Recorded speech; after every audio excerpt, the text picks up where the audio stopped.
অজিত পাৱাৰ ৰাষ্ট্ৰবাদী কংগ্ৰেছ দল যেটো আমাৰ প্ৰতীক চিহ্ন ঘড়ী মহাৰাষ্ট্ৰত আমাৰ প্ৰাৰ্থিত্ব লাভ কৰিছে কেইবাজন লোকসভাৰ কেণ্ডিডেট তাত প্ৰাৰ্থী থিয় কৰাইছে বিজেপি দলৰ লগত একত্ৰিত হৈ ঠিক সেইদৰে তেখেতসকলৰ যেটো আমাক ডাইৰেকশ্যন দিছে সেই ডাইৰেকশ্যন মতে আমি শিৱসাগৰ জিলা এনচিপি দলে আমি প্ৰাক্তন ছাত্ৰ নেতা বৰ্তমানৰ সাংসদ তপন গগৈ ডাঙৰীয়াক আমি পূৰ্ণ সমৰ্থন আগবঢ়াইছোঁ আৰু তেখেতৰ কৰ্মৰাজিৰ ওপৰত আমি বিশ্লেষণ কৰি দেখিছোঁ যেটো চৰাইদেউৰ মৈদামৰ যেটো বিশ্ব দৰবাৰত প্ৰতিষ্ঠিত কৰিবলৈ সক্ষম হৈছে আৰু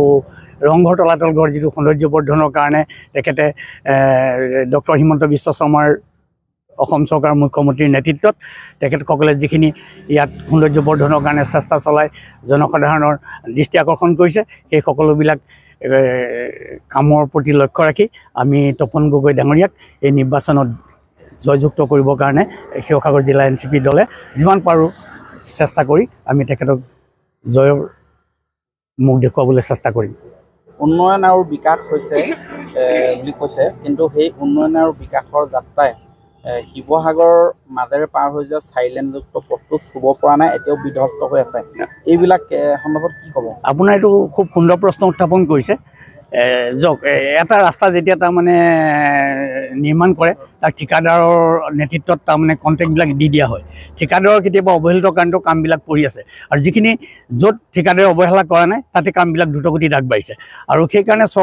চৰকাৰৰ দায়িত্ব থকা প্ৰশাসনিক বিষয়াই এই ক্ষেত্ৰত অলপ নজৰ দিব লাগে আৰু সোনকালে হোৱাটো আমি বিচাৰিছোঁ আপুনিও ভুগিছে নেকি গেছৰ সমস্যাত গেছ আৰু লিভাৰ ৰিলেটেড সকলো সমস্যাৰ একমাত্ৰ সমাধান গেষ্ট্ৰচিটি বডজম এচিডিটি ফেটি লিভাৰ পাইলছকে আদি কৰি ভিন্ন গেছৰ সমস্যাৰ সমাধানৰ বাবে কেৱল আপোনাৰ কাষত গেষ্ট্ৰচিটি